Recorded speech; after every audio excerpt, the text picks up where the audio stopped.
We shall move to questions without notice. Are there any questions? I give the call to the Honourable the Leader of the Opposition. My question is to the Prime Minister. Labor's budget of broken promises and higher toxic taxes will impose $77 billion of new taxes on Australians. Why does this Prime Minister, the leader of this dishonest government, want to pull up the ladder on hard-working Australians? Order. The member for Isaacs will leave the chamber under 94A.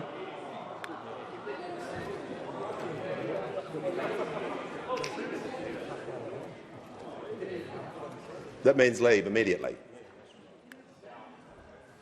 We're not having people yelling during questions. I've made that crystal clear all week. The Prime Minister has the call. Mr Speaker, we understand that Australians are under financial pressure, which is why we're not just identifying issues. Order. We're actually doing something about it. And in the Senate right now, there are bells ringing. And there are bells ringing. The bell is tolling for all those opposite. Because those opposite are voting in the Senate, all three right-wing parties, against tax cuts for every Australian. For every Australian worker. Members on my left will cease interjecting. The member for Cook. Thank you. Prime Minister. And just next week, Mr Speaker, there'll be a tax cut for all 14 million Australian taxpayers. We know that that is a change that was not only opposed by those opposite, they didn't just vote against it, they said they'd repeal it. We know that there'll be a real increase in the minimum wage. We know that those opposite have never supported minimum wage workers. We know there's expansion of paid parental leave to a full 6 months. We know as well that from next week, our 137 Medicare urgent care clinics will be made permanent. Now, this is a time of significant global uncertainty. The war in Iran has caused the biggest spike in the price of petrol and diesel in history, but Australia has shown remarkable resilience. In the data that's out just this month, economic growth is up, business investment is up, inflation is down, and today unemployment is down. Order. Members on my but left. Those opposite just talk Australia down at every opportunity, defined by what they're against. Now, the last time they asked a question about the impact of this global crisis from the Strait of Hormuz was the 1st of April, appropriately. The 1st of April. Since then, nothing to see here. Nothing to see here, just crickets from those opposite. Order. The member for Even though we have more fuel in Australia today than there was on February 28th. Even though prior to Easter they were saying it wasn't a case of whether there'd be rationing, it was what date or why it hasn't been done already, was what they were saying, Mr Speaker. The opposition have not asked a single question about this. They talk Australia down. We build Australia up. Noise levels were a little too loud in that answer, so we're just I'm going to ask everyone to lower their interjections. We'll now hear from the honourable member for Bass. Thank you, Speaker. My question is to the Minister for Housing. What action is the Albanese Labor government taking to help first home buyers into a home of their own? What approaches will make this harder for young Australians to get into home ownership? Give the call to the Minister for Housing, the Minister for Homelessness and the Minister for Cities. Speaker, thanks so much. Member and I for thank Cowper. No, hang on a sec. Minister had not begun even saying something and you started interjecting. Just going to ask the House, for everyone, for both sides, just when a minister begins on, we're not having this. We'll reset and the minister will begin her answer. Thank you so much, Speaker, and I want to thank the fantastic member for Bass for her question, and what a great contribution she is making representing her community in this parliament. Speaker, today the parliament has a very important bill before it, a bill that will deliver a tax cut for every single working Australian, and a bill that will level the playing field for Australia's first home buyers. Speaker, 27 years ago, Prime Minister John Howard and this parliament created a housing market in our country that preferences investors over first home buyers. And today, as a parliament, we have an opportunity to make a different choice for our country, because we know the results of John Howard's experiment. Investors flooded into established housing, house prices have gone up by 400%, home ownership rates for young people across this country have fallen through the floor. Now, Speaker, the bill that's before the parliament asks us a big question. What kind of country do we want to be? Do we want to be a nation where hard work and aspiration get rewarded, or do we want to be a country where getting into a home of your own depends on the property wealth you inherited from your parents? Speaker, Labor believes in an Australia where ordinary people can get ahead through their own effort. That's why we're giving first home buyers a fair shot, and that's why we're delivering a tax cut for every single working Australian. Now, I'm asked about alternatives, Speaker, and the three right-wing parties have a big choice to make this afternoon. With all the cost of living challenges facing this country, are they seriously going to come into the parliament and vote against a tax cut for every single worker in this country? Are they seriously going to come into the parliament, Speaker, and say we don't want our housing system to change? Because that's what this is about. Do we want our housing system to be fairer and more equal, or do we want to retain the broken system? Speaker, we are a Labor government. We believe that Australia works best when effort and aspiration are rewarded. Manager of Opposition Business. Speaker, helping more Australians buy their own home is not just central to our vision for housing, it is central to our vision for Australia. And that's what the bill today is about. Building a country where your success comes not from the wealth you inherit, not from the family that you come from, but the work that you do yourself. In our government, we believe that aspiration belongs to every person who lives in this country. Give the call to the Honourable the Leader of the Opposition. My question is to the Prime Minister. Today the Labor government has backflipped again, issuing an entry permit for yet another dangerous ISIS terrorist sympathiser to enter Australia. Last night, in his annual threat assessment, the Director-General of ASIO declared that Islamic State and Al-Qaeda and their affiliates are growing their capability to conduct and inspire attacks. Why does the Prime Minister keep rolling out the welcome mat for ISIS terrorist sympathisers? Order. Give the call to the Prime Minister. Thanks, Mr Speaker. I'm asked about the statement, the annual threat assessments of the Director-General of ASIO, and as part of the question from the self-described newly elected Member of Parliament there. What he has done in the language that was used. Order. Sure words. All right, He self-described it. we'll just get the Prime Minister to pause for a moment so I can hear the manager. No member be referred to by name or other things. You've got to actually use correct titles. I can go through the correct titles you're meant to use if it would help the House, but the Prime Minister is not doing that. Do you want me to do that? The member's ministerial office, the member's parliamentary office, or the member's electoral division. That is what you're meant to use. Yeah, well, that's a good cue to remind everyone that language matters, so no matter what descriptors are being used, great, we're going to keep everyone just to their titles. Fantastic. The order, no, that's important, an important principle. So the Prime Minister will continue and address people by their correct titles. Mr Speaker, the Director-General of ASIO's comments are worth reading. And I ask people to think about what the Director-General of ASIO has said and then the language that was just used in that question. He said this: I reckon a fair go for all could be a good place to start. I appreciate this is not traditional territory for a spy chief, but I firmly believe if more Australians, not just visitors, embrace the ethos of a fair go, mutual respect and tolerance, the temperature of our security environment would be several degrees lower. By all means disagree, but consider how we disagree. By all means protest, but consider how we protest. By all means report the news, but consider how you report the news.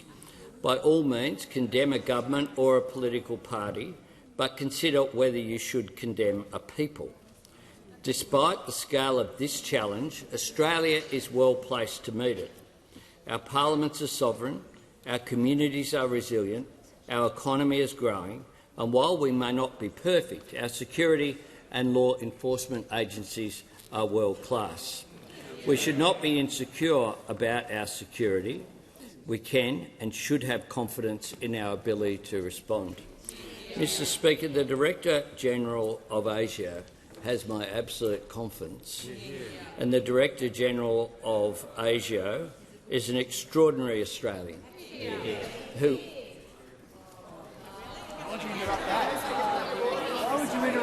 Order.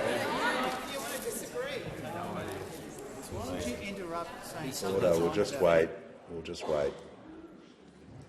The Leader of the Opposition, a point of order. Yeah, point of order is relevance, Mr Speaker. The question was about rolling the welcome mat out for ISIS terrorists. Order. The member for Cornwall. Prime Minister is being directly relevant when the question contained the statement about the Director-General's of ASIO's statement last night. The Prime Minister is reading directly about that statement to the House. He couldn't be more directly relevant for a statement that he was asked about. Prime Minister has the call. Thanks, Mr Speaker. And the Leader of the Opposition couldn't have more effectively outlined what the problem that the Director-General of Asia was identifying. Because the idea that anyone in this parliament is not totally opposed to ISIS and terrorism is something that has no place in this parliament. And what the Leader of the Opposition knows is that one of the things that defines our country and distinguishes us from authoritarian regimes is the rule of law. Prime Minister's time has concluded. Give a call to the honourable member for Maribyrnong. Thank you, Mr Speaker. My question is to the Treasurer. How will the passage of the Albanese Labor government's tax reforms help Australians get ahead? How does this compare with other approaches? The call to the Treasurer. Speaker, for as long as I've known the member for Maribyrnong, she stood up for and spoken up for workers, particularly low-paid workers, and especially in the care economy. I thank her for her question. Now, Mr Speaker, this is a really important week for our economy, and it's a big day for tax reform in particular. Yesterday we saw headline inflation go down. Today we saw the unemployment rate go down and employment go up. And this afternoon we passed the most ambitious tax reforms in more than a quarter of a century, Mr Speaker. Now, when it comes to those job numbers today, what they show is that more than 1.25 million jobs have now been created on this Prime Minister and this government's watch, most of them full-time, Mr Speaker. It means that average unemployment under our government is the lowest of any government in the last half a century, Mr Speaker. It's a very welcome reminder of the strength of our labour market and the resilience of our economy in the face of all of this global economic uncertainty. Now, Mr Speaker, this afternoon the House will have a very important choice to make. This side of the House will be voting for tax cuts for workers, a fair go for first home buyers and a fairer tax system, Mr Speaker. The three right-wing parties, united by their divisive anti-worker agenda, will be voting against tax cuts, against a fair go for first home buyers and against a fairer tax system. Mr Speaker, this legislation, which will pass the House this afternoon, is about making it easier for people to buy their first home, not their 20th investment property.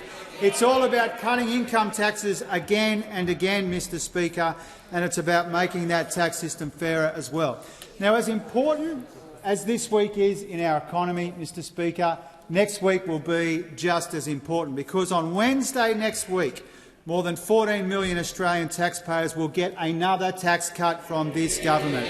The national minimum wage goes up. Modern award wages go up. Parents will get 26 weeks of paid parental leave, up from 24 weeks, Mr Speaker, in addition to the usual indexation.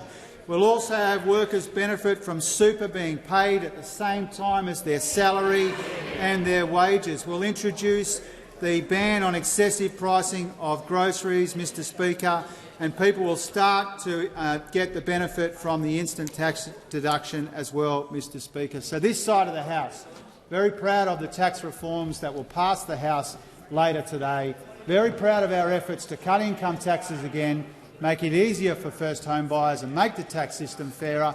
The three right-wing parties, in their usual way, are trying to stand in the way of all of those things. Before I call the member for Warringah, I have two acknowledgements to make. I have been planning to recognise local government people. I have about 350 people to acknowledge today, so I will acknowledge two people, Councillor Kim Marks from my hometown of Brisbane City Council and Councillor George Dimitri from the city of West Torrens. At 92 years of age, he is the oldest serving councillor currently in local government in the Southern Hemisphere.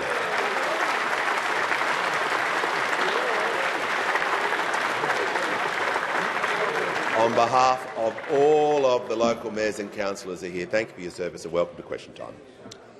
We'll give the call to the honourable member for Warringah. To the Prime Minister, Australians want truth in political advertising laws. The bills I've tabled will require AI content watermarking, establish an ethical political advertising code, an independent political advertising standards board to regulate complaints, and introduce penalties for misleading and deceptive political content.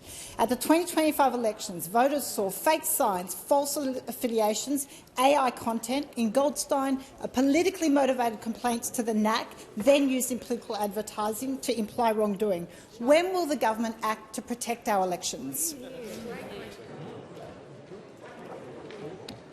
Order. Members can just cease interjecting for a moment. The Prime Minister has the call. Thank you. I thank the member for Warringah for her question. I haven't considered the details in the bill that she refers to that she has tabled.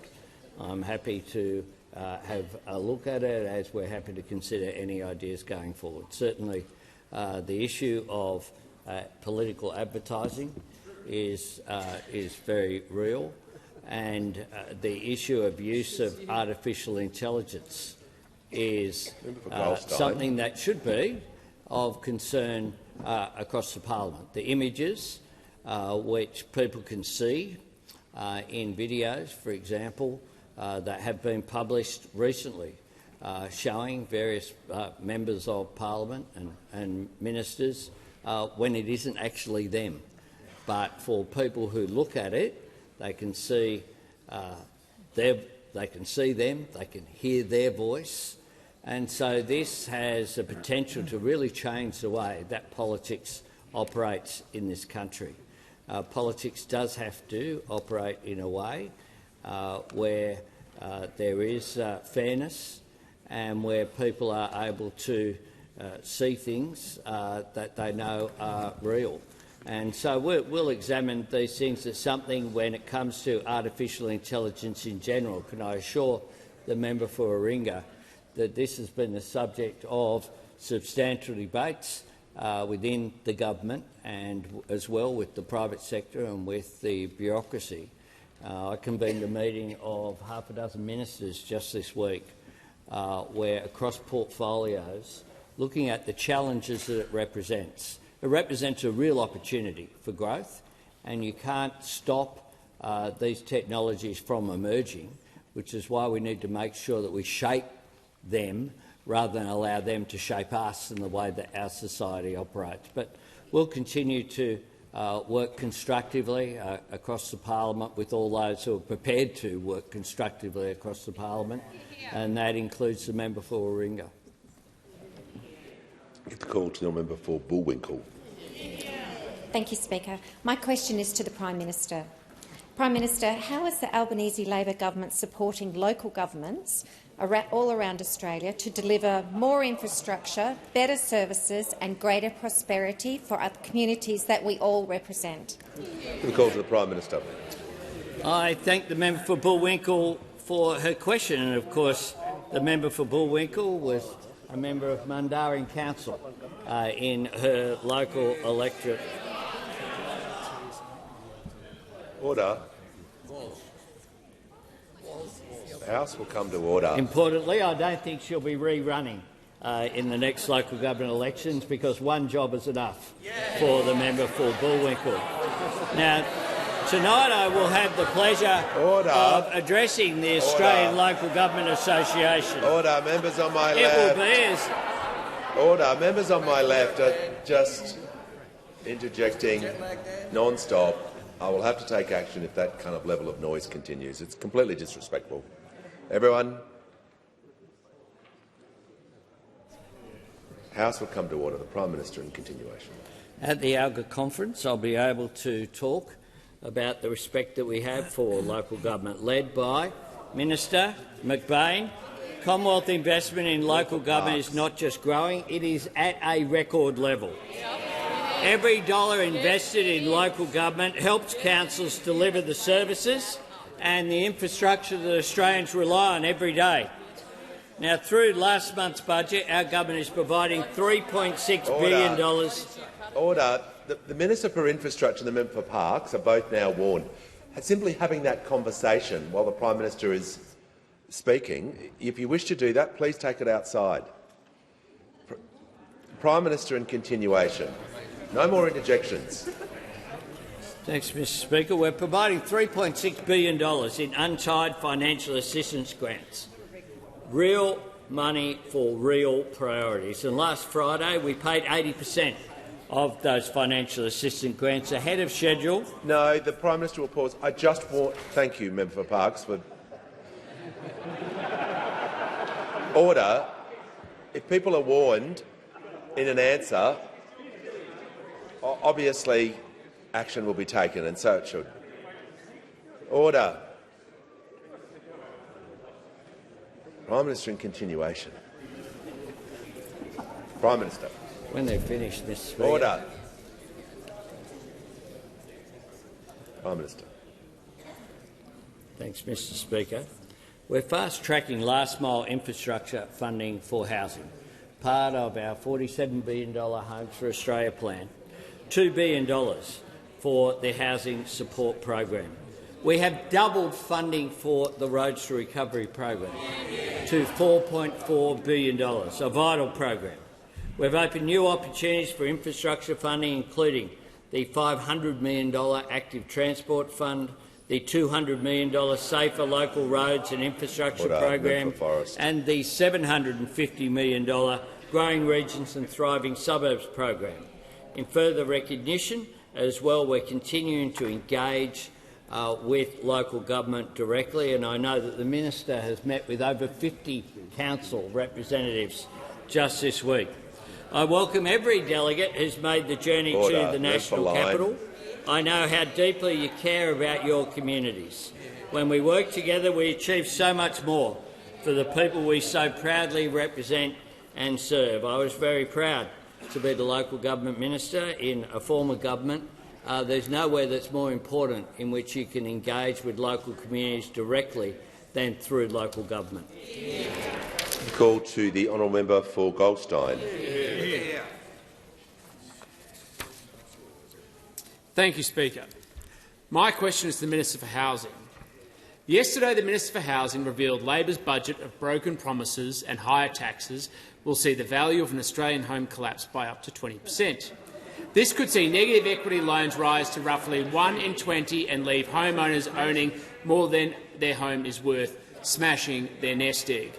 How many Australians will become poorer because of Labor's deliberate correction in house prices? Call to the Minister for Housing, the Minister for Homelessness and the Minister for Cities. Thanks, Speaker. Let me first start by saying that that is a characteristically dishonest representation of what I said in question time yesterday. Order. And, Speaker, I just point out to those opposite that if you the can't member win... for Gippsland will leave the chamber under 94A. This continual rudeness will not be tolerated in this House. This non-stop interjecting, sledging is not acceptable.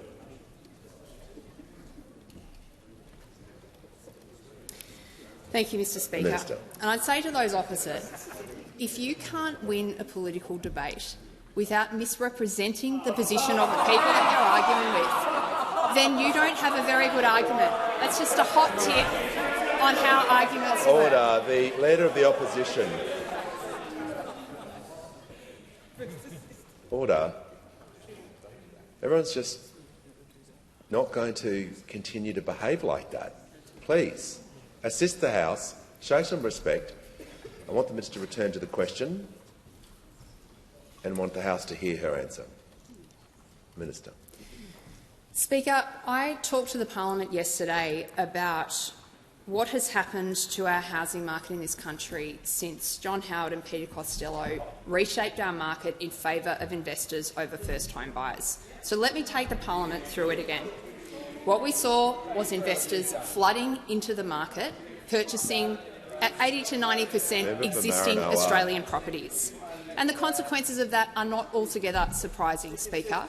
What they have seen is a 400% increase in house prices since the last 25 years. Now, Speaker, those opposite may think that a 400% increase in house prices is a sustainable and good thing for the country. But let me be clear with you. The result of that is that home ownership rates for the young people of this country are falling through the floor. Speaker, a low-income young couple in this country is half as likely to own their own home today than they were in the year that I was born. Now, I'm not surprised that those opposite don't want to see change in this system. Will cease interjecting or be warned, and he won't be here for the remainder of the answer. No more interjections. Minister. I'm not surprised, Speaker, that those opposite don't want to see change in this system, though I do want to point out some inconsistency. It sounds like the member for Goldstein is advocating for another 400% increase in house prices, perhaps another halving of home ownership rate for young people. I would point out to him that his colleague and friend, the shadow housing spokesperson Andrew Bragg, is made quite clear his views that he wants house prices right around the country to decline. Not surprising to see more chaos and more crazy over there as they try to sort out their position, Speaker. They may be still sorting out what they think about what should happen with housing in this country, Speaker. We've got a really clear view. We want a fair and equitable housing market in this country, and that means putting first home buyers on an even keel with investors. If those opposite have a different view, they'll have the chance to state that again when they vote on this legislation this afternoon. Call to the honourable member for Deakin. Thank you, Mr Speaker. My question is to the Prime Minister. What is the progress of the government's reforms to give first home buyers a fair go, to make the tax system fairer and to help people to earn more and keep more of what they earn? And what has been standing in the way? Call to the Prime Minister. I thank the member for Deakin, and I can tell the member for Deakin that our legislation has just passed the Senate. And this is legislation that will make Australia stronger, will make Australia fairer, and will indeed make Australia stronger because it is fairer. Now, most Australians have nothing to sell but their time, nothing to give but their hard work. They go to work each and every day to earn an income, to put food on the table for their families. They deserve a tax cut, and we are giving them one. They deserve the opportunity to buy their own home, and we're making sure they have it. Our reforms are delivering both. And that is what delivering real change looks like. Fixing a broken system to give first home buyers a fair crack. And during this debate that has taken place all year about housing, the truth is that those opposite, and no one in this debate is arguing the housing system is working.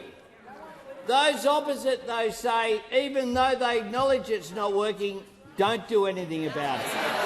Well, that is not the Labor way. Governments are here to make a difference, not to just occupy the space. And we are making a difference, fixing a broken system to give first home buyers a fair crack. But we're not just doing that, Mr Speaker. We are making sure that people can earn more and keep more of what they earn, earning more through the increases in the minimum wage. But the further tax cuts that are part of this legislation that those opposite and the three right-wing parties voted against in the Senate, and they'll have an opportunity, though, to change their mind in the coming period before it returns to the House, will give a $250 tax cut for every working Australian and a $1,000 instant tax deduction. And every single Labor member will be proud to vote for this legislation.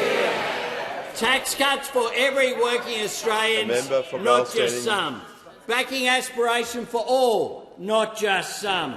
An economy that works for all Australians, not just some. And that's the difference between this side of the House and the three right-wing parties. They are anti-aspiration, anti-worker, anti-tax cuts, anti-first home buyers. They are defined only by what they are against. What we're defined by is what we're in favour of, a stronger and fairer economy that works for all Australians. Call to the honourable member for Monash.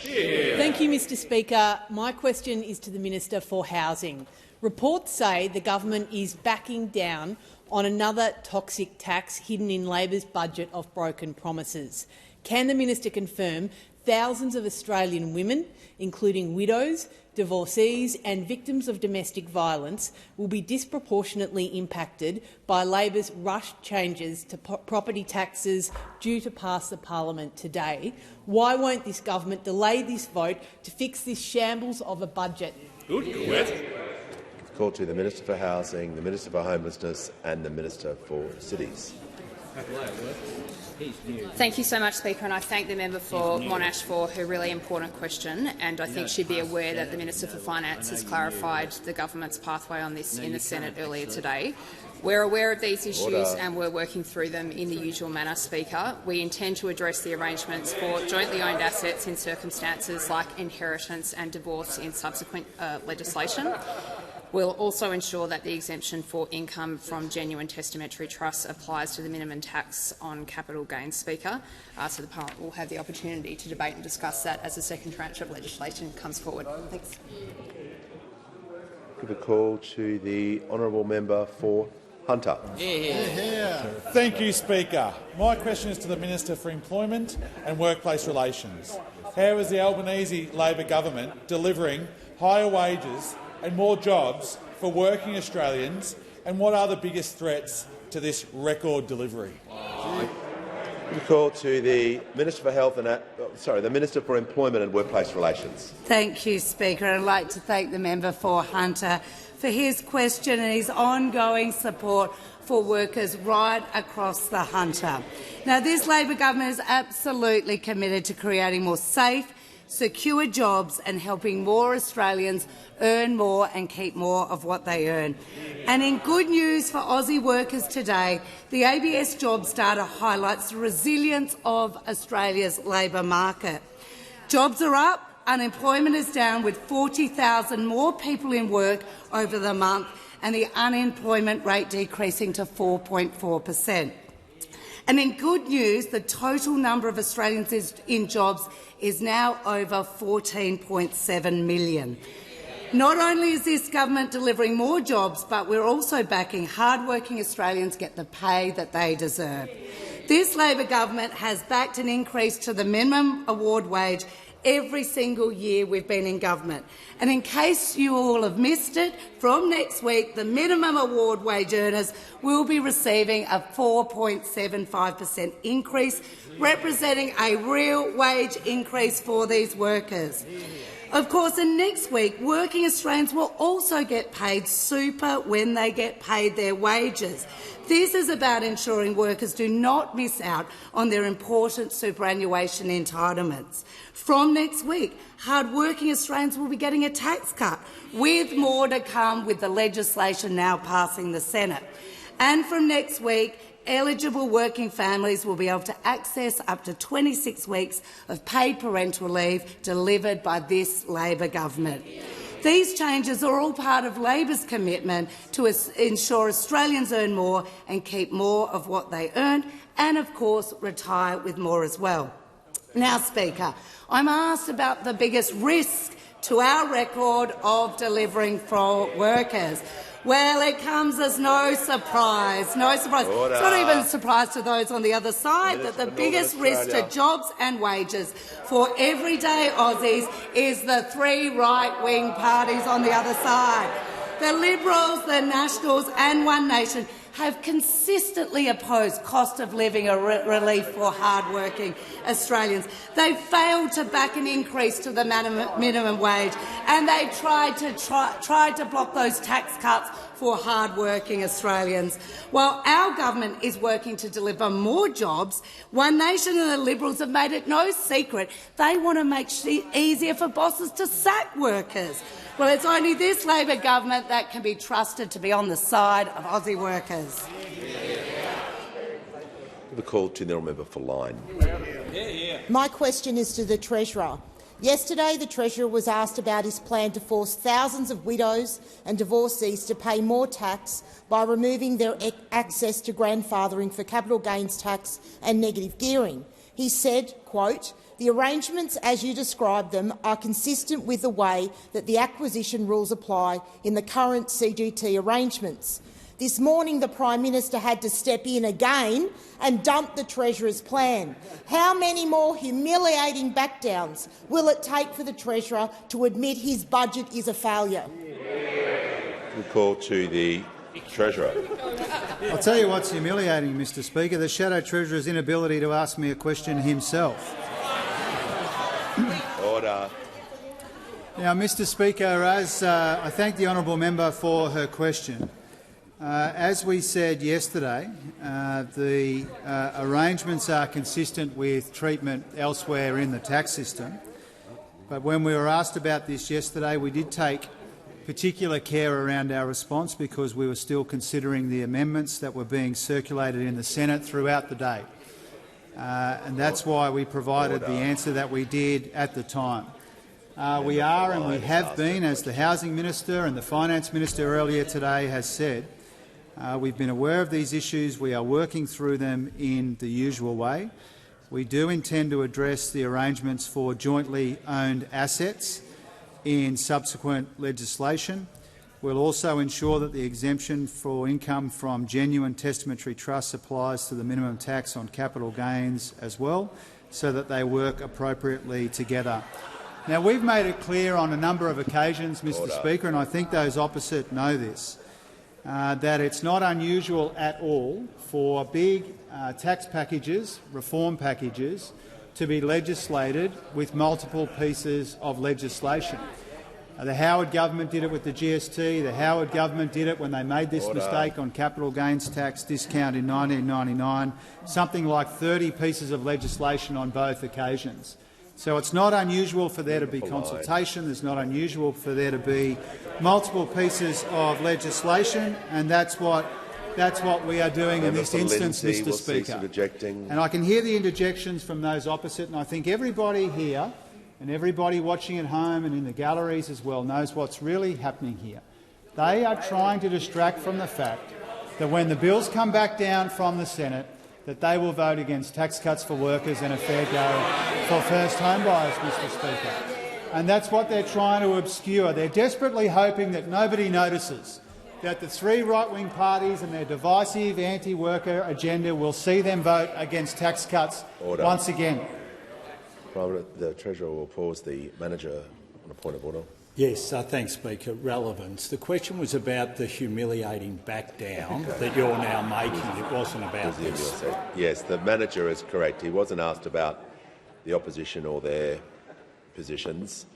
It was about government decisions. So I'll just ask the Treasurer to return to the question. Thank you, Speaker. I was asked about the legislation before the Senate, and the legislation will be coming back down to the House this afternoon, and every member of this parliament will have an important choice to make, and I know what choice we'll be making.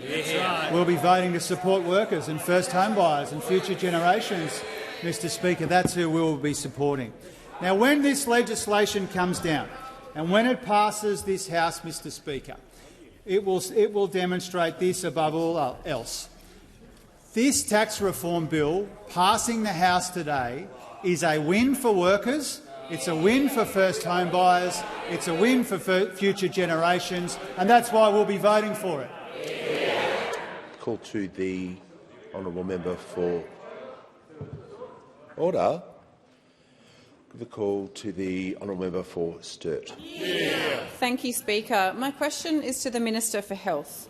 What measures is the Albanese Labor government taking to protect human health after the detection of H5 bird flu, and why is it important to take this seriously? Are there any alternative approaches being put forward? The call to the Minister for Health and Ageing, the Minister for Disability and the Minister for the National Disability Insurance Scheme. Yeah, thank you, Speaker, and thank you to my fellow South Australian, the terrific member for Sturt. As she knows, as we all know, I think, for years we've watched the rest of the world grapple with the impact of the H5N1 variant of avian flu.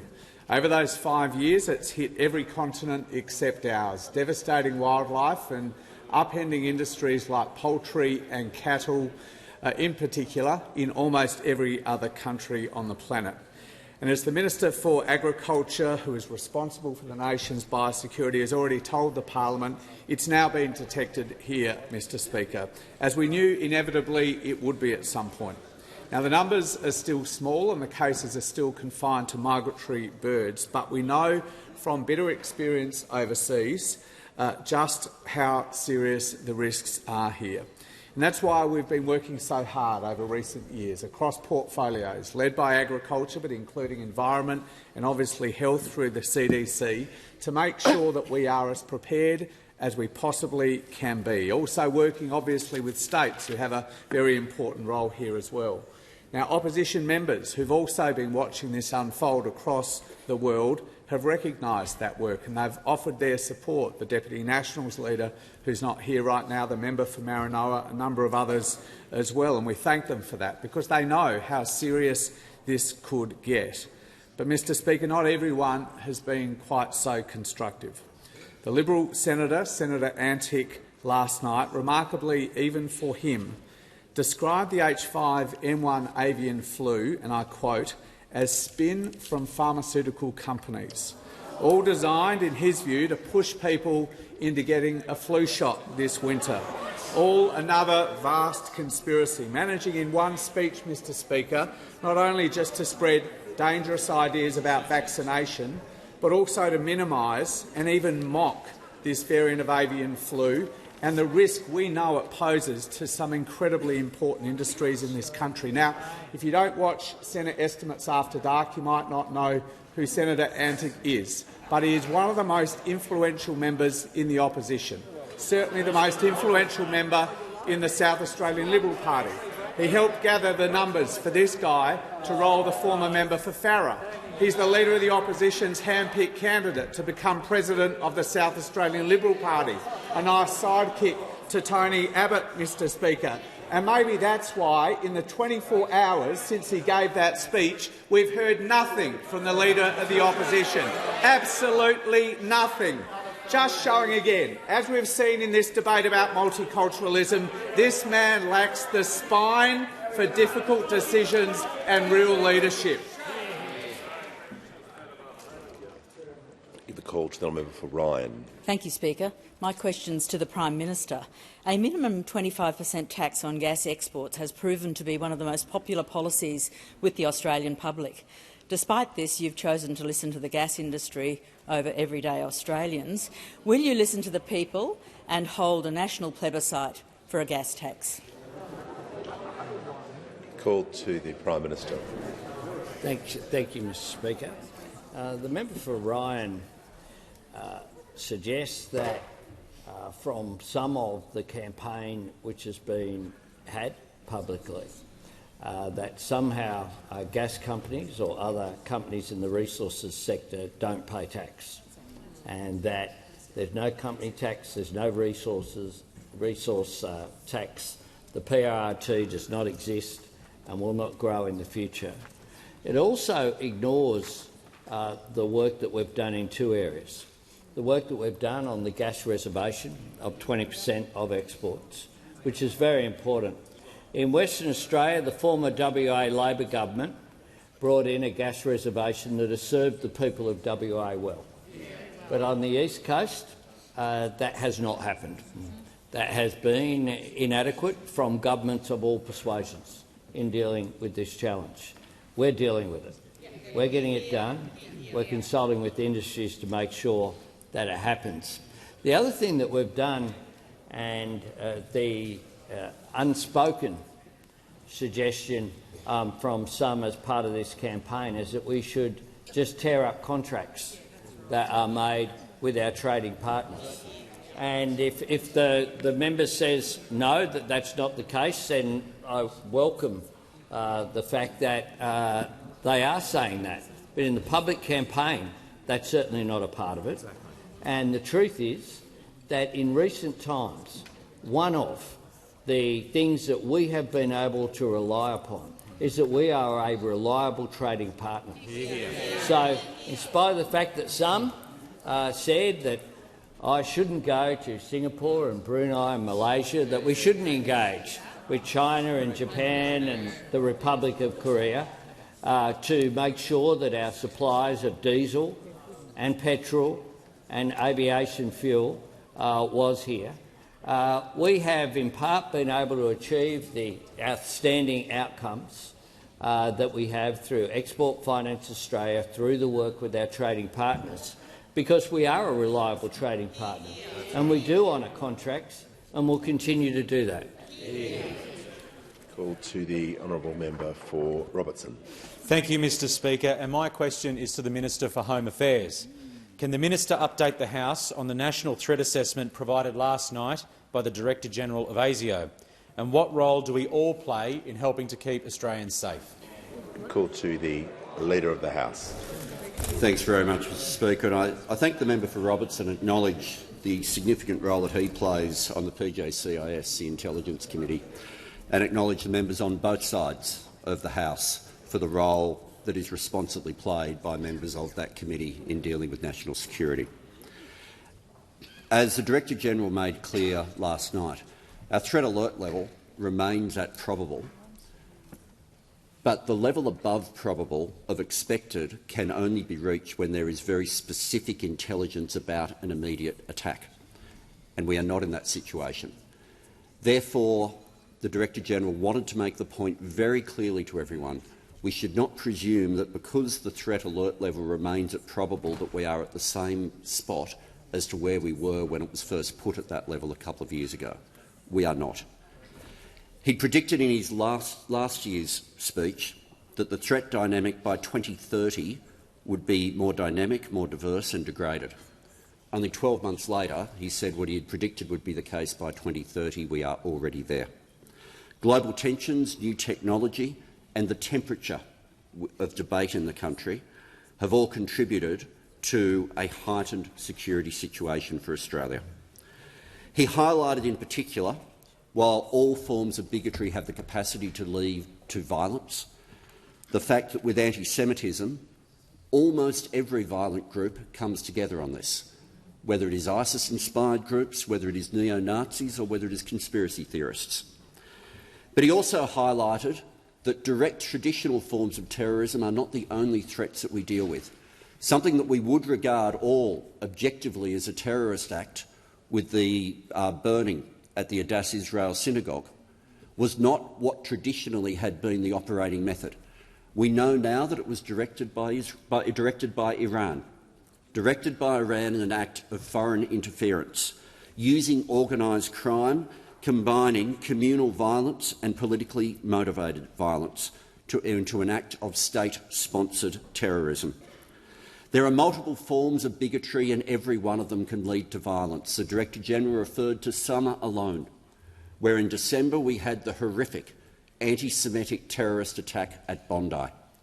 In January we had a very near miss, where it will be alleged in court that the intention was there for that bomb to go off in Perth, which could have been a mass casualty event directed by bigotry against First Nations Australians. And in February, another arrest in another part of WA for someone whose bigotry was directed against politicians, against government, against police and against Muslims. There are two specific instructions that have been given to each and every one of us that can work to keep Australians safe. When people know of anything they think might be of concern, regardless of the form of bigotry, they should contact the National Terrorism Hotline, the National Security Hotline, 1800 123 400. And secondly, as the Prime Minister reflected in those words earlier, we all have a responsibility to take the temperature down to keep our nation safe. Give the call to the Deputy Leader of the Opposition in the House of Representatives. Thank you very much, Mr Speaker. My question is to the Minister for Housing. I refer to the Minister's previous answer. When did the Minister first become aware that the government's changes to capital gains tax and negative gearing imposed a new death tax on widows, divorcees and victims of domestic violence? Call to the Minister for Housing, the Minister for Homelessness and the Minister for Cities. Thank you very much, Speaker. I think the government's made clear in several statements that this is an issue that we've been aware of for some time, and the Treasurer has spoken about the government's deliberations. Those opposite will have the opportunity to have their further say about how this is legislated, because it will come back in the second tranche of legislation. Thanks. The call to the honourable member for Bennelong. Thank you, Speaker. My question is to the Minister for Infrastructure. How is the Albanese Labor government delivering important infrastructure projects across Australia, and what other approaches to infrastructure is the government being asked to consider? Give the call to the Minister for Infrastructure, the Minister for Transport, Regional Development and the Minister for Local Government. Thank you very much, Mr Speaker. And can I thank the member for Bennelong for the question. It was an absolute pleasure to join with him last month to turn the sod on a brand new electric bus depot in Macquarie Park. The Australian and New South Wales governments are contributing $115 million each to this depot, which will house, charge and operate 150 buses with facilities for 160 staffs. This new depot will really turbocharge the transition to electric buses at a time when diesel prices continue to fluctuate across the globe. It makes common sense to be making these investments. The investments are not just happening in New South Wales. Over in Perth, we've invested $125 million in charging infrastructure to power 130 locally manufactured electric buses, and in Brisbane, of course, we've invested $400 million in the all-electric metro program. And we're continuing to invest across the country in transport routes from road to rail, whether it be the completion of Metronet or today the start of construction of the new Swan electric ferry fleet, the suburban rail loop and North East Link in Melbourne, providing critical links across Melbourne's suburban network. We're also spending money on other rail connections between Logan and the Gold Coast, one of Australia's fastest-growing corridors. Investments in the Bruce Highway, including work starting this week south of Bundaberg, and the big budget investments like the Gateway Motorway at Dolly's Rocks Road Stage 2. Further south, TBMs are on site to commence tunnelling for Torrens to Darlington. And in Western Sydney, our airport is getting ready to open in July and passengers in October. This is the sort of city-shaping infrastructure you can deliver when you have a government focused on doing its job, delivering the infrastructure Australia needs. And with the House and Senate sitting this week debating consumer protection laws for aviation passengers, I was a bit surprised to see my counterpart, alongside One Nation member for New England, finding the time to prioritise attending a right-wing think tank over in London, talking Australia down, telling the audience of climate catastrophism that young people should pony up and that universities that don't teach monocultural values should have their funding cut. So while two members of the right-wing party opposite think it's more important to address the alliance of responsible citizenship, and the third right-wing party here in this place spins its wheels, we are getting on with the job of delivering infrastructure in regional Australia, in suburban Australia, right the way across the country, doing the job every single day of delivering for the Australian people the infrastructure that they need. Give the call to the honourable member for Clark. Speaker, my question is to the Minister for Communications. Minister, I've spoken to many post office licensees, and it's clear that Australia Post is running them out of business as it morphs into a parcel delivery service.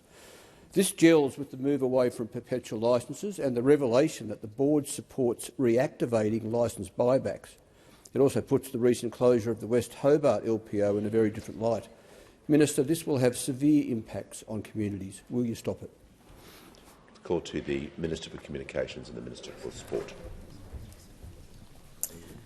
I thank the member for Clark for his question, and I think I might speak for everyone here when I say we love our local post offices, that many communities, particularly regional and rural communities, are dependent upon them. Australia Post represents more than just a post office. It is a hub for the community and for banking and for other services that would otherwise be non-existent in these areas. No one likes to see them close. Regrettably, sometimes they have to close, particularly if a licensee operator hands back the licence. It's not something that Australia Post can control, but it is something that Australia Post must manage. Under our system, Australia Post is a government-owned corporation. It has a board and an executive who make decisions about the post office network. The corporation must be sustainable. It needs to cover its costs. But within that framework, the government expects Australia Post to meet its community standards, and in particular, the government requires that Australia Post maintains a minimum of 4,000 post offices, a number that it currently exceeds. As I said, in some cases, and for a range of reasons like sickness or retirement or personal circumstances, licensed post offices do close suddenly. Often this happens with very little notice, both to its customers and to Australia Post itself. In my own community, Pinkenbar licensed post office is suddenly closing, like the member for Clark. I know that will impact my community in Lilly. I'm happy to arrange a meeting for the member for Clark with the CEO of Australia Post about his specific concerns in West Hobart, just as I'm raising my own concerns about Pinkenbar. The member has raised some broader concerns about the licensee network. Australia Post is working with its licensees to modernise the arrangements that govern those commercial relationships. The licensing model is decades old. It has served Australia Post and Australia very well over that time. But we cannot ignore that things are changing and that arrangements between Australia Post and its licensees must reflect that. You only need to look at the mobile phones in your pockets to understand why. There is a dramatic decline in the letter business. There is a dramatic decline in the retail foot traffic. All of that must be considered, not just by Australia Post, but for the licensing networks, many of whom are mum and dad small businesses in our communities. The government will continue to work with Australia Post and all stakeholders to ensure that it remains financially sustainable and continues to meet the needs of our Australian community. I'm confident that if we all work together in good faith, Australia Post and our valued licensees will renew their partnership for many years to come. Give the call to the member for Reid. My question is to the Minister for Climate Change and Energy. How has the Albanese Labor government acted to help Australians with fuel and energy prices? What policies would see Australians paying more for their fuel and electricity? Give the call to the Minister for Climate Change and the Minister for Many Energy. thanks, Mr Speaker. And I thank my honourable friend for the question and thank her for what she does to represent part of the world here in Canberra. Mr Speaker, right around Australia, households are making decisions and choices about reducing their own energy bills and their fuel bills, and the Albanese government is backing them in those choices. For example, Mr Speaker, we are backing the 451,428 households that have chosen to put in a cheaper home battery under the Albanese government's cheaper home battery scheme, Mr Speaker. When we came to office, 1 in 60 Australian houses had the benefit of reduced bills from a home battery. Today, that figure is 1 in 17, from 1 in 60 to 1 in 17. Another choice that Australians are making, Mr Speaker, is the choice to buy electric and plug-in hybrid vehicles. And when we came to office, an electric vehicle was sold in Australia once every 50 minutes. 50, once every 50 minutes. Today, the equivalent figure is once every 3 minutes, Mr Speaker. Yep. Australians taking up choices, and what they are doing, in many instances, Mr Speaker, is taking up the choice of increased models that are now available thanks to the new vehicle efficiency standards introduced by the Albanese government, opposed by those opposite. When the Minister for Transport and I argued in this House for new vehicle efficiency standards to give Australians more choice, the opposition argued that was a terrible thing. And we have seen the choice of models triple in Australia since the new vehicle efficiency standards came in, and now a third of the models are available for under $60,000, and now there are 15 models available for under $40,000, really opening up more choices for Australians, and that's a good thing. Now, the honourable member for Reid asked me what policies would see Australians paying more for fuel and electricity. Well, abolishing the cheaper home batteries policy would do that, Mr Speaker, and abolishing the electric vehicle tax cut would do that, and abolishing the new vehicle efficiency standard would do that as well. And honourable members don't need to take my word for it. They could listen. I know you won't hear me say this very often, Mr Speaker, but they could listen to the Liberal Party, because the Liberal Party went to the last election proposing to abolish the new vehicle efficiency standards, and when they snuck out their costings just before the election, we saw the implications of this, because they had to release the Parliamentary Budget Office costing, and it said this proposal to abolish the standards would be expected to increase the fiscal and underlying balance of the government. What does that mean? More taxes. And in fact, it went on to say this impact reflects the increase in the fuel excise that will be paid. How much, Mr Speaker, I hear honourable members asking? $600 million more paid in petrol tax because they would abolish the new vehicle efficiency standards. This is the party that pretends to be for low taxes, but whenever they get an opportunity, they actually argue for higher taxes, Mr Speaker, and argue against Australians having the choice of vehicle, which we introduced and will defend. Has concluded. Give the call to the member for Macpherson. Thank you, Mr Speaker. My questions to the Minister for Housing. I refer to the Minister's previous answer that the government was, and I quote, aware for some time. Can the Minister confirm, was this before or after the handing down of the federal budget? Give the call to the Minister for Housing, the Minister for Homelessness, and the Minister for Cities. Thanks so much, Speaker. And I appreciate this question, Speaker. We are aware of the issues that the member is raising. We're working through them in the usual way. This will be resolved in a future piece of legislation, and I look forward to engaging with the member when it comes forward. The call to the honourable member for Griffith. Thank you, Mr Speaker. My question is to the Minister for Health. How is the Albanese Labor government making it easier for Australians to see a doctor when they need urgent care? How are urgent care clinics helping to strengthen Medicare after a decade of cuts and neglect? The call to the Minister for Health and Ageing, the Minister for Disability and the Minister for the National Disability Insurance Scheme. Thank you, Speaker, and thank you to the member for Griffith, who's hosted me in Brisbane a couple of times over the last fortnight. We visited the Coorparoo Medicare Urgent Care Clinic the week before last. At the same time, I visited the Carina and Carindale Medicare Urgent Care Clinic, which services the electorate of Bonner. And I was back again last week at the South Brisbane Urgent Care Clinic, with which the member is very, very familiar. That has been established for a while now. It's seen 35,000 patients, and the member and I spoke to a couple of patients, Sophie and Tony, who'd been there separately. Sophie's a mum of young children, Speaker, and she's been there already 3 times. And she told us how grateful she was to have an urgent care service close to her home so she didn't have to go to the local hospital. She also, as the member knows, managed to take the opportunity to lobby me about some other health funding issues, which just reminds us of the boundless initiative from the south side of Brisbane, Mr Speaker.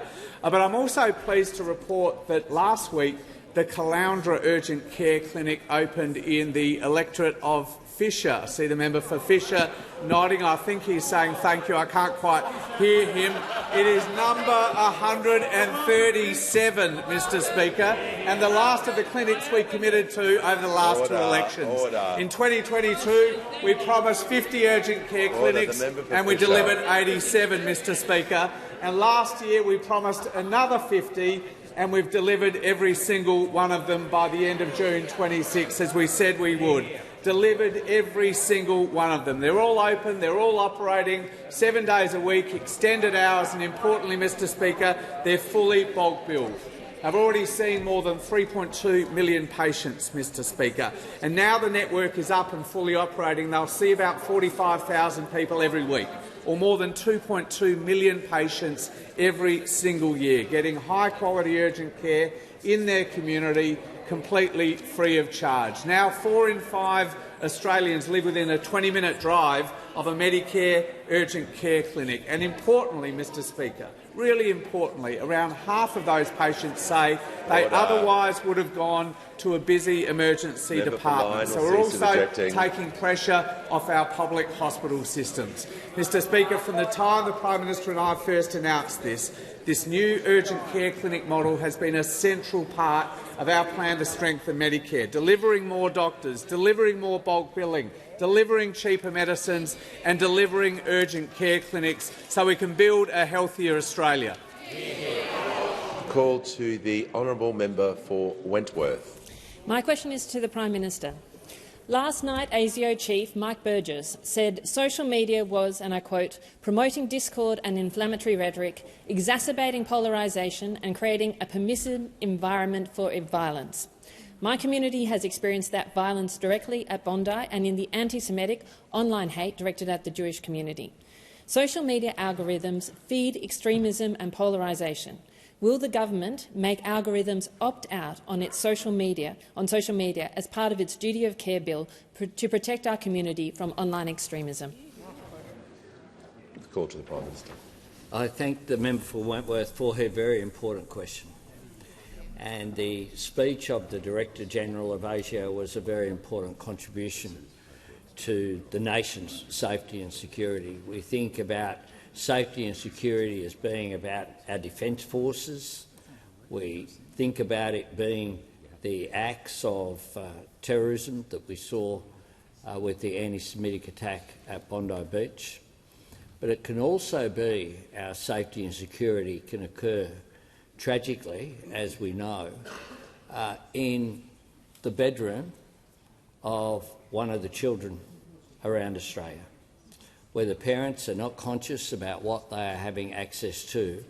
That can also lead to a loss of life, and tragically has led to the loss of too many young lives. The digital duty of care will take the principles that we have enshrined with the bipartisan support for our social media ban and look at ways in which we'll consult about how we extend that duty that we have even further. We know that, as the member has said, algorithms drive people towards more and more extreme positions. So they start off in a mainstream positions, talking about ethnicity perhaps or faith, and they end up over a period of time receiving in their inbox, not just children, adults as well, of course, can be impacted by this, with Nazi-level propaganda, with calls for violence. We know that, just to name one area that is of concern. Chatbots. A second is Notify apps. We are seeing as well, with some of these algorithms coming through, We're seeing increased presentations in our hospitals of young women who have been choked, strangled.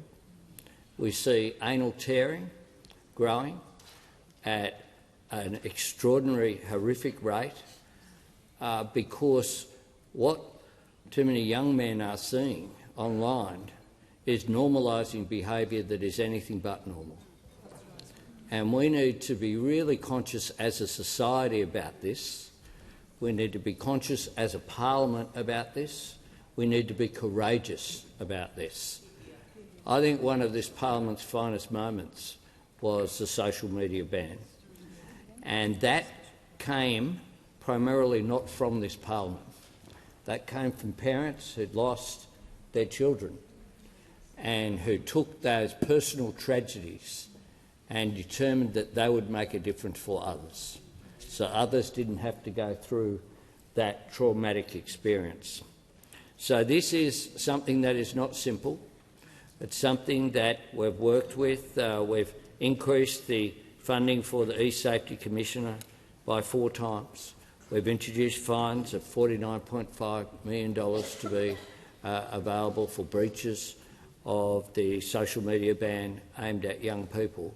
But clearly we are going to need to do more, and that's what the digital duty of care is about. So I encourage people to participate in this. The government's considering as well comments from the eSafety Commissioner and work that will require a further strengthening of the social media ban. And I look forward to receiving the same support from across this parliament that we received for the legislation. We're working on that as a priority because this is something that other generations didn't have to deal with, which is why it's complex. We can't allow the power that these companies, which are unaccountable, which get massive amounts of funding, of profit, and have extraordinary power. We need to make sure that Australians are in charge of this, but indeed the global community is dealing with this as well, which is why we should be proud as a nation that at least 16 countries have followed our social media ban, but there's more to do. Give the call to the honourable member for Braddon. Thank you, Speaker. My question is to the Minister for Education. What is the Albanese Labor government doing to get more young people from disadvantaged backgrounds and the regions into university? What policies would see fewer people get the opportunity to go to university? Call to the Minister for Education. Thanks very much, Mr Speaker. Can I thank my friend, the brilliant member for Braddon, for a question? Mr Speaker, I've told the House many times that almost 50% of young Australians in their 30s today have a university degree, but not everywhere. Not in the western suburbs of Sydney, where I grew up, where it's about half that. Not in regional Australia, not in the bush either, where it's even lower. And that's not because of a lack of talent. Talent is everywhere. It's opportunity that's not, and it's education that can change that.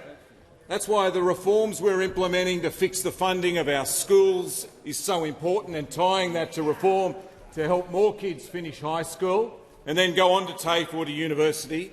That's why it's important that we change the way we fund our universities as well, and that's what the legislation I introduced today is all about. If you're a kid from a poor background or from the regions or the bush, and you get the marks or you've got what it takes to take on a university degree, then we'll guarantee a funded place for you at university. And not just that, we'll also give you extra support, not just to get to, but to get through university as well. And that's important because we know that kids from regional Australia, kids from disadvantaged backgrounds, are about twice as likely as other kids to drop out of university in the first year at university.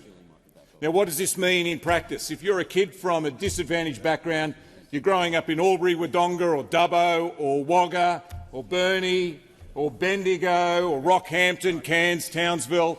It means more than doubling the amount of funding to help you finish your degree with things like extra academic support, tutoring and mentoring, from $600 a student to more than $1,500. Now, this is the sort of thing that I'd hope my old mates in the National Party will support.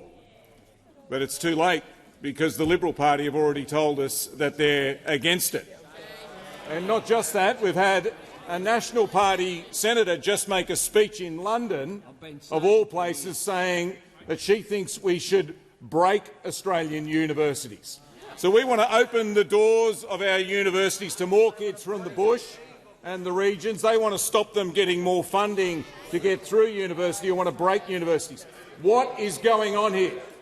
You've got the Liberal Party, you've got the National Party, and you've got One Nation, all competing against each other to see who can be the most extreme, whether it's on education or multiculturalism or anything else. They're like the Neapolitan ice cream of Australian politics, Mr Speaker. The problem is they all want to be vanilla. Prime Minister has the call. The Deputy Leader of the Opposition in the House will just resume his seat. The Prime Minister. Thanks, Mr Speaker. I ask further questions be placed on the notice paper.